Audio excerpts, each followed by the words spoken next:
સુરતમાં સારોલી ભરત કેન્સર હોસ્પિટલની સામે સર્વિસ રોડ પર ફાયરિંગની ઘટનામાં સારોલી પોલીસે સંગ્રામ ભરવાડની ફરિયાદ લઈ દેવ સોલંકી, જોગો અને સુરેશ નામના શખ્સ સામે હત્યાની કોશિશનો ગુનો દાખલ કર્યો છે. આ ગુનામાં પોલીસે મુખ્ય સૂત્રધાર દેવાંશુ સિંહ ઉર્ફે દેવશ્યામ સોલંકીની ધરપકડ કરી છે. કોલેજમાં યુવતીને લઈને બે મિત્રો વચ્ચે ઝઘડો થયો, જેમાં દેવ સોલંકીએ તેના મિત્રોને મારામારી કરવા મોકલ્યા.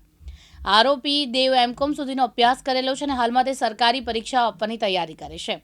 તેના પિતાની રિંગ રોડની માર્કેટમાં કાપડની દુકાન છે. હજુ દેવના સાગીરત જોગો અને સુરેશ પકડવાના બાકી છે. સારોલી ભરત કેન્સર હોસ્પિટલની સામે સર્વિસ રોડ ઉપર શનિવારે બપોરે ફાયરિંગ થતાં સારોલી પોલીસ અને ક્રાઇમ બ્રાન્ચ દોડતી થઈ.